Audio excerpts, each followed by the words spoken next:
ಅನ್ಸುತ್ತೆ.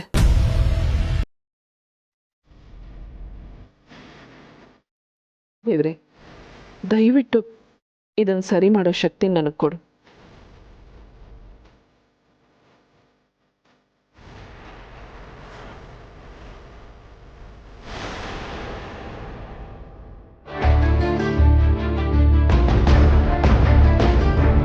ನನಗೆ news paper article ಬಂತಲ್ಲ, ಅದು ನಿನ್ನ ಬಗ್ಗೆ, ಹೆಂಗಸಿನ ಬಗ್ಗೆ ತಾನೆ?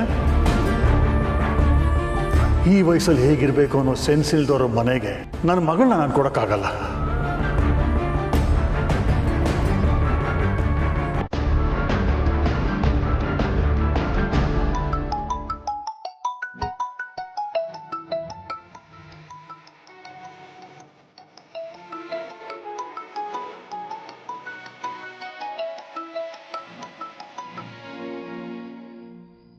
ಆರಾಮಾಗಿದ್ದೀರಾ ಮಾಧವರೇ?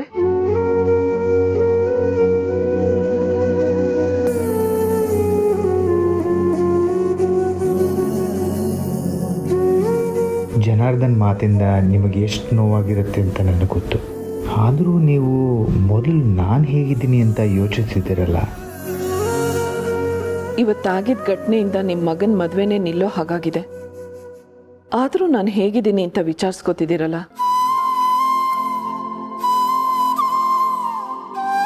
ಹೇಳಿ ಮಾಧವ್ ಅವರೇ, ಆರಾಮಾಗಿದ್ದೀರಾ ಅಲ್ವಾ?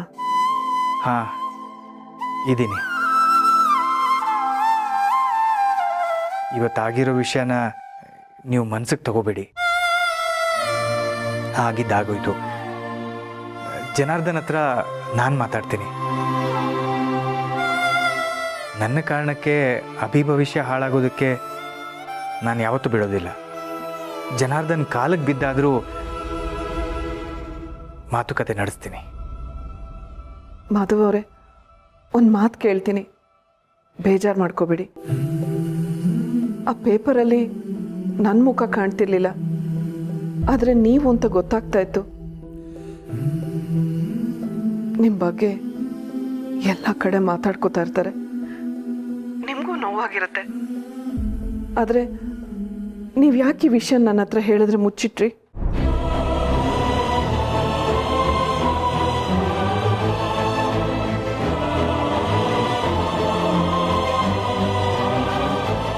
ನನ್ನ ಮನಸ್ಸಿನಲ್ಲಿ ನಿಮ್ಮ ಬಗ್ಗೆ ಇಂಥ ಭಾವನೆ ಇಟ್ಕೊಂಡು ನಾನು ಹೇಗೆ ಈ ವಿಷಯನ ನಿಮ್ಮ ಹತ್ರ ಹೇಳಿ? ಮಾಧವ್ ಅವರೇ, ಕ್ಷಮಿಸಿ ಮಾಧವ್ ಅವರೇ, ನನ್ನ ಪ್ರಶ್ನೆಯಿಂದ ನಿಮಗೆ ನೋವಾಯಿತು ಅನ್ಸುತ್ತೆ. ನಾವಿಬ್ಬರು ತುಂಬ ಆತ್ಮೀಯ ಸ್ನೇಹಿತರಾಗಿದ್ದೀವಿ. ನನಗಾಗಲಿ ನಿಮಗಾಗಲಿ ಒಬ್ಬರಿಂದ ಒಬ್ಬರು ಯಾವ ವಿಷಯನೂ ಮುಚ್ಚಿಡೋ ಅವಶ್ಯಕತೆ ಇಲ್ಲ ಅನ್ಸುತ್ತೆ. ಅದರಲ್ಲೂ ನಮ್ಮಿಬ್ಬರು ಮನಸ್ಸಲ್ಲಿ ಅಂಥದ್ದೇನೂ ಇಲ್ಲದೆ ಇರುವಾಗ 4 ಜನ ಈ ಥರ ಎಲ್ಲ ಮಾತಾಡ್ತಾ ಇದ್ದಾರಲ್ಲ ಅಂತ, ಅದರಿಂದ ನಿಮಗೆ ತೊಂದರೆ ಆಗ್ತಾ ಇದೆ ಅಂತ ನೆನೆಸ್ಕೊಂಡಾಗ ನನಗೆ ನೋವಾಗ್ತಾ ಇದೆ.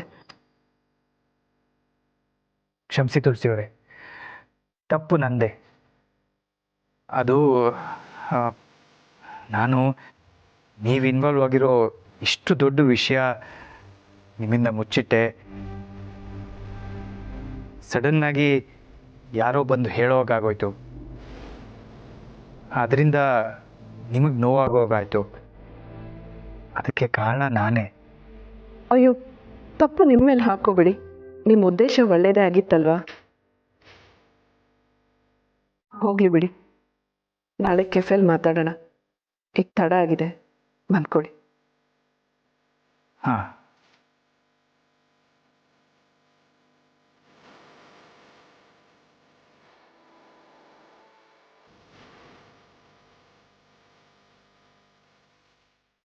ಪೇಪರ್ ವಿಷಯನ ನಿಮ್ಮ ಹತ್ರ ಹೇಳಿರಲಿಲ್ಲ ಅಂತ ನಿಮಗೆ ನೋವಾಯಿತು ಅನಿಸುತ್ತೆ. ಆದರೆ ಇದಕ್ಕಿಂತ ದೊಡ್ಡ ವಿಷಯನ ನಿಮ್ಮ ಹತ್ರ ಮುಚ್ಚಿಟ್ಟಿದ್ದೀನಲ್ಲ ತುಳಸಿಯವರೇ.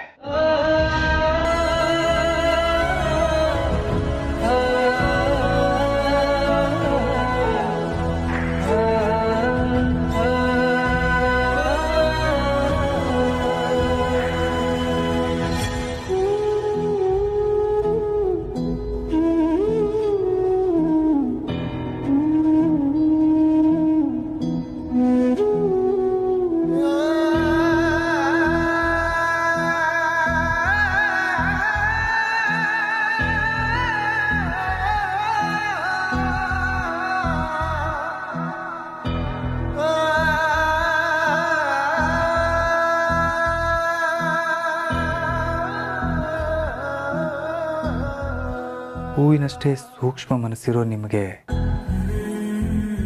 ನನಗೆ ನಿಮ್ಮ ಮೇಲೆ ಸ್ನೇಹನ ಮೀರಿದ ಭಾವನೆ ಇದೆ ಅಂತ ಹೇಗೆ ಹೇಳಿ?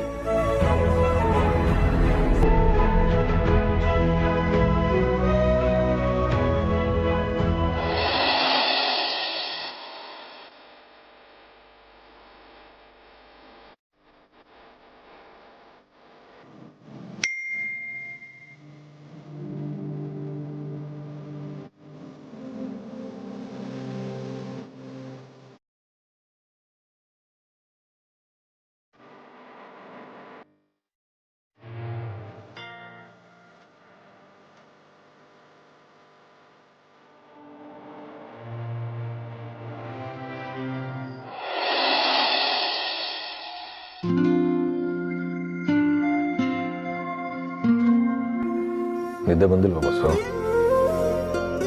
ನಾನು ನಿನ್ನನ್ನು ಅದನ್ನೇ ಕೇಳೋಣ ಅಂದ್ಕೊಂಡೆ. ನನಗೇನೋ ಫೋನಿಗೆ ಮೆಸೇಜ್ ಬಂತು, ಎಚ್ಚರಿಕೆ ಆಯಿತು.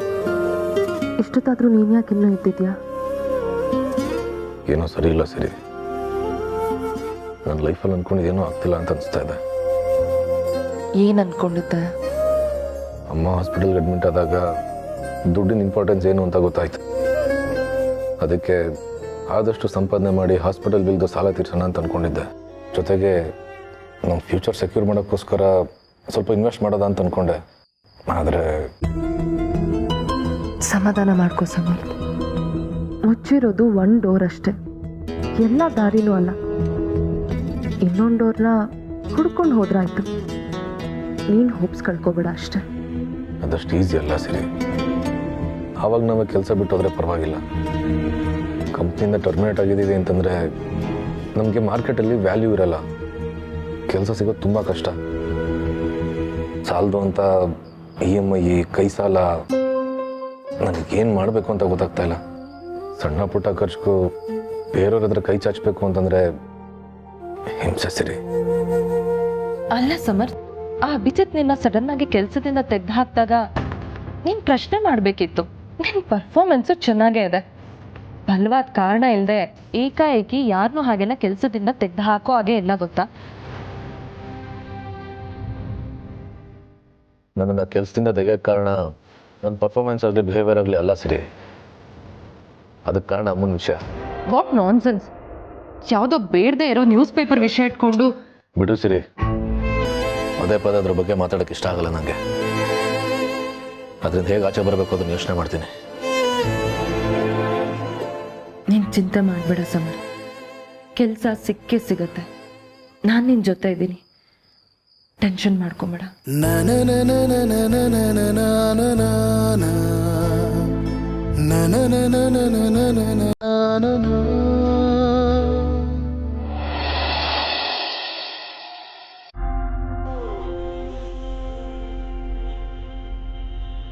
ತುಳಸಿ ಇವತ್ತು ಬಂದಾಗ ತುಂಬ ಎಮೋಷನಲ್ ಆಗಿದ್ಲು.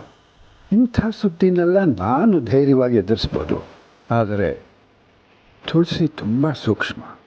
ಅವಳ ಮನಸ್ಸಿಗೆ ನೋವಾಗೇ ಇರುತ್ತೆ.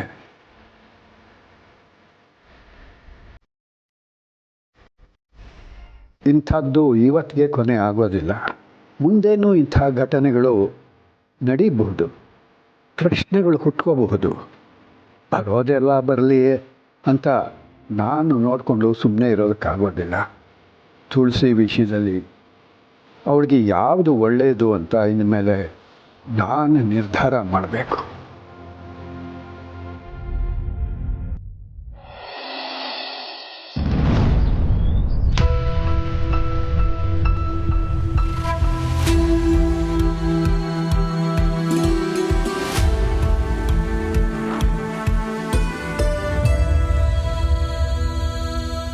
गुड मॉर्निंग अभी.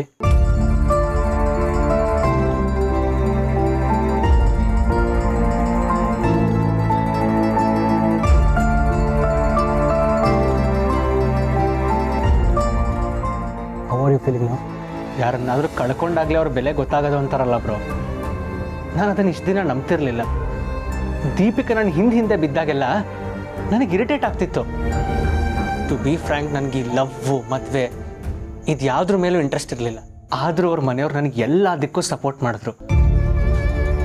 ಆಗ ಅವ್ರ ಬೆಲೆ ನನಗೆ ಗೊತ್ತಾಗ್ಲಿಲ್ಲ. ಈಗ ಅವಳಿಗೆ ರಾತ್ರಿಯಿಂದ ಫೋನ್ ಮಾಡ್ತಿದ್ದೀನಿ ಬ್ರೋ, ನನ್ನ ಫೋನ್ ಪಿಕ್ ಮಾಡ್ತಿಲ್ಲ. ಅವಳು ಯಾವತ್ತೂ ಈ ಥರ ಮಾಡಿರಲಿಲ್ಲ.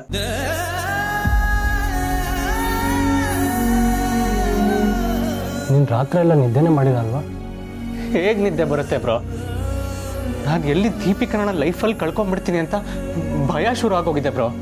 ಹಾಗೆ ಅನ್ಬೇಡ ಕಣೋ, ಆ ಥರ ಆಗಕ್ಕೆ ನಾನು ಬಿಡಲ್ಲ.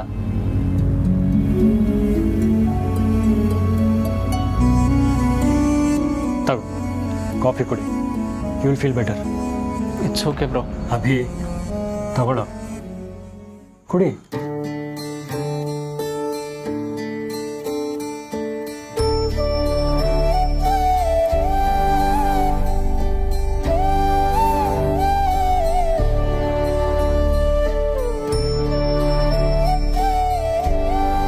ಇಷ್ಟೆಲ್ಲ ಆಗಿದ್ದು ಡ್ಯಾಡಿಂದಾನೆ ಬ್ರೋ.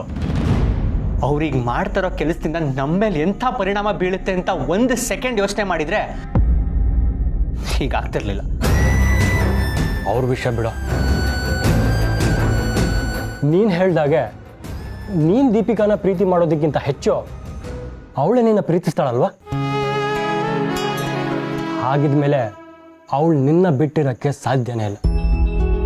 ಅಕಸ್ಮಾತ್ ಅವಳು ಇದನ್ನು ಒಪ್ಪಿಲ್ಲ ಅಂದರೆ ನಾನಿದ್ದೀನಲ್ಲ, ನಿನ್ನ ಮದುವೆ ದೀಪಿಕಾ ಜೊತೆ ನಾನು ಮಾಡಿಸ್ತೀನಿ. ನಿನ್ಗೆ ಆಫೀಸಲ್ಲಿ ನಾನು ಮಾಡಿರೋ ಪ್ರಾಮಿಸ್ ನೆನಪಿದೆ ಅಲ್ವಾ? ಅವ್ರು ಯಾವುದೇ ಬಿಹೇವಿಯರು ನಿನ್ನ ಲೈಫಲ್ಲಿ ಯಾವುದೇ ಪರಿಣಾಮ ಬೀಳ್ದಿರೋ ಹಾಗೆ ನಾನು ನೋಡ್ಕೋತೀನಿ. ಅಣ್ಣ ತಮ್ಮಂಗೆ ಮಾಡ್ತಿರೋ ಪ್ರಾಮಿಸ್ ಅಲ್ಲ, ಅಮ್ಮ ಮಗನ ಮಾಡ್ತಿರೋ ಪ್ರಾಮಿಸ್ ಅನ್ಕೋ. ಹಾಗಿದ್ಮೇಲೆ ಟೆನ್ಷನ್ ಯಾಕೆ ತಗೋತ್ಯಾ? ನಾನಿದ್ದೀನಲ್ಲ. ಹೋಗು, ಫ್ರೆಶ್ ಅಪ್ ಆಗು, ಬ್ರೇಕ್ಫಾಸ್ಟ್ ಇಲ್ಲೇ ಕಳಿಸ್ತೀನಿ. ಆಮೇಲೆ ಸ್ವಲ್ಪ ಹೊತ್ತು ರಿಲ್ಯಾಕ್ಸ್ ಆಗು. ಹೋಗು.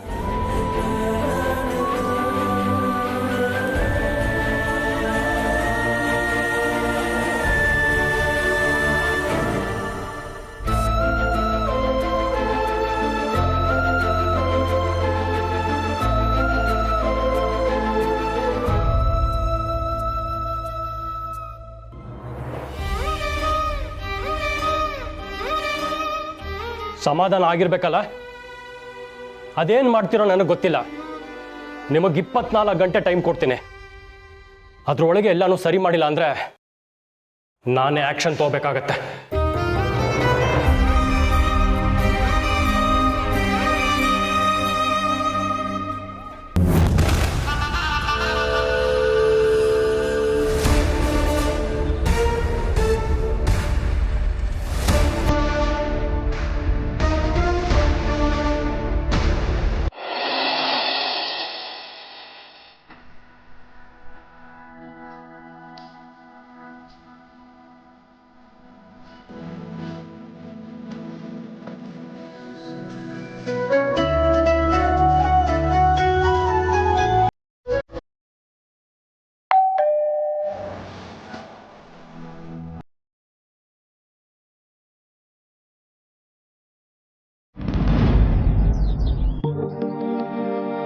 ನಂದಿನಿ, ನಿಮ್ಮ ಮಾವನವರು ಸೀನಿಯರ್ ಕ್ಲಬ್ ಮೀಟಿಂಗ್ ಅಂತ ಹೋಗಿದ್ದಾರೆ. ಮನೆ ಖಾಲಿ ಆಗಿದೆ, ಬೇರೆ ಯಾರು ಇಲ್ವಾ? ಪಾಪು ರೂಮಲ್ಲಿದ್ದಾನೆ. ಸಿರಿ ಸೊಪ್ಪು ತರಕ್ಕೆ ಅಂತ ಈಗ ತಾನೇ ಹೋದ್ಲು. ಅವಳ ಹತ್ರ ಏನಾದ್ರು ಮಾತಾಡ್ಬೇಕಿತ್ತ? ಅವಳ ಹತ್ರ ಏನು ಮಾತು? ನಾನು ನಿಮ್ಮ ಹತ್ರನೇ ಮಾತಾಡೋಣ ಅಂತ ಬಂದೆ.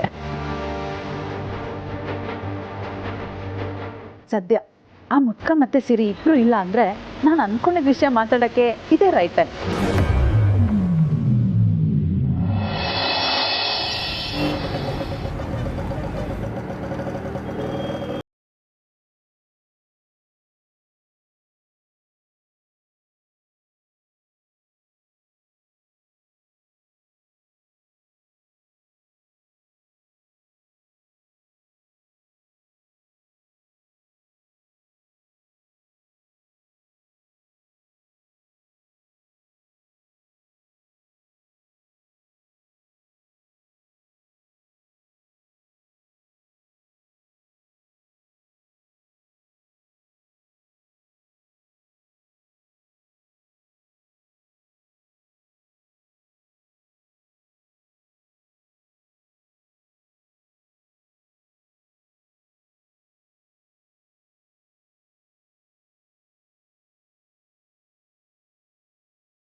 ಇವತ್ತು ಅಡುಗೆಗೆ ಏನು ಮಾಡಲಿ?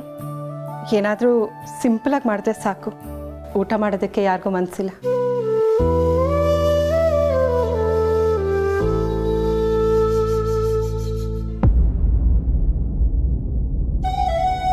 ಅರೆ ಮಾಧವ್ ಅವರು, ಅಲ್ಲಲ್ಲ ಬೀಗ್ರೆ, ಬನ್ನಿ ಬನ್ನಿ ಬನ್ನಿ ಒಳಗಡೆ ಬನ್ನಿ ಪ್ಲೀಸ್. ಮೊದಲೇ ಸಲ ನಮ್ಮ ಮನೆಗೆ ಬರ್ತಾ ಇದ್ದೀರಾ, ಕೂತ್ಕೊಳ್ಳಿ. ನೀವು ಬರೋದು ಮುಂಚೆನೇ ಗೊತ್ತಿದ್ದಿದ್ರೆ ನನ್ನ ಕಿಟ್ಟಿ ಫ್ರೆಂಡ್ಸ್ ಎಲ್ರಿಗೂ ಹೇಳ್ತಿದ್ದೆ. ಅವರೆಲ್ಲ ನಿಮ್ಮ ದೊಡ್ಡ ಫ್ಯಾನ್ಸ್ ಗೊತ್ತಾ? ಅಯ್ಯೋ ನಿಂತ ಇದ್ದೀರಲ್ಲ, ಕೂತ್ಕೊಳ್ಳಿ. ಥ್ಯಾಂಕ್ ಯು ಅನುಜ ಅವರೇ. ಜನಾರ್ದನ್ ಅವ್ರು ಬರ್ತಾರೆ, ಅದಕ್ಕೆ ಮುಂಚೆ ನೀವೇನು ತಗೋತೀರಾ? ಸರೋಜಾ? ಇಲ್ಲ ಏನು ಬೇಡ. ನಿನ್ನೆ ನಡೆದಿದ್ದರ ಬಗ್ಗೆ ಜನಾರ್ದನ್ ಹತ್ರ ಮಾತಾಡೋಣ ಅಂತ ಬಂದೆ.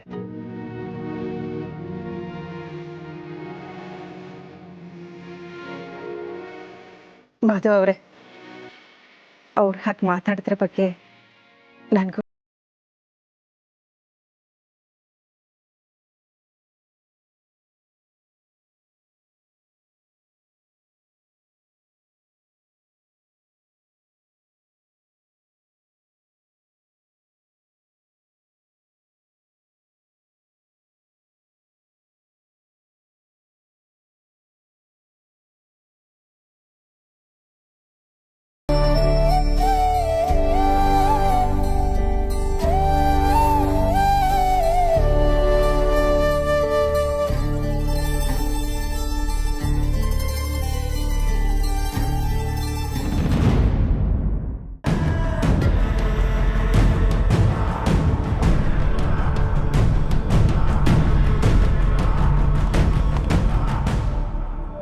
ರೀ, ಬೀಗರು ಬಂದಿದ್ದಾರೆ, ಬಂದು ಮಾತಾಡಿ. ನಾನು ಅವನ ಜೊತೆ ಮಾತಾಡಕ್ಕೆ ರೆಡಿ ಇದ್ದೀನಿ ಅಂತ ಯಾರು ಹೇಳಿದ್ದು?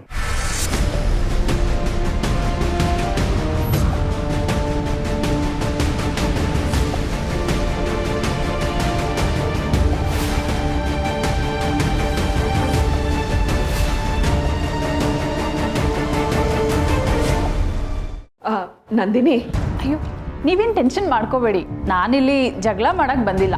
ಇನ್ಫ್ಯಾಕ್ಟ್ ನನಗೆ ಜಗಳ ಮಾಡೋಷ್ಟೆಲ್ಲ ಟೈಮೂ ಇಲ್ಲ ಬಿಡಿ. ನಿಮಗೆ ಗೊತ್ತಿದೆಯೋ ಇಲ್ವೋ, ನಾನು ಒಂದು ಹೊಸ ಬಿಸ್ನೆಸ್ ಸ್ಟಾರ್ಟ್ ಮಾಡಿದ್ದೀನಿ. ಏನಪ್ಪ ಅಂತಂದರೆ ಬ್ಯೂಟಿ ಪ್ರಾಡಕ್ಟ್ಸ್ನ ಸೇಲ್ ಮಾಡೋದು.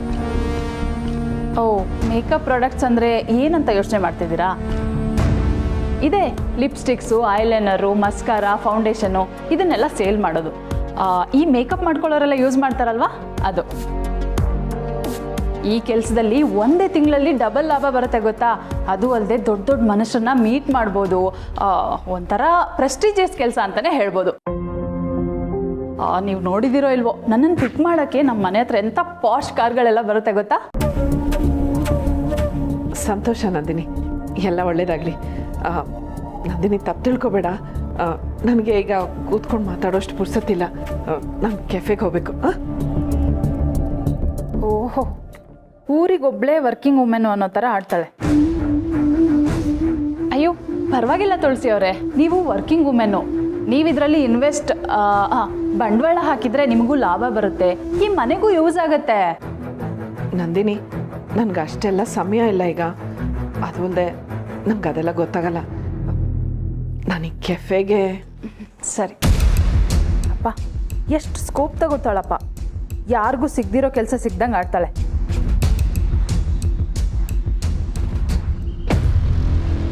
ಅಲ್ಲ ತುಳಸಿ ಅವರೇ, ಈ ನ್ಯೂಸ್ ಪೇಪರ್ ವಿಷಯ ಎಲ್ಲ ಆದಮೇಲೆ ನೀವು ಮಾಧವ್ ಸರ್ ಜೊತೆ ಸುತ್ತಾಡಲ್ಲ ಅಂತ ಅಂದ್ಕೊಂಡಿದ್ದೆ.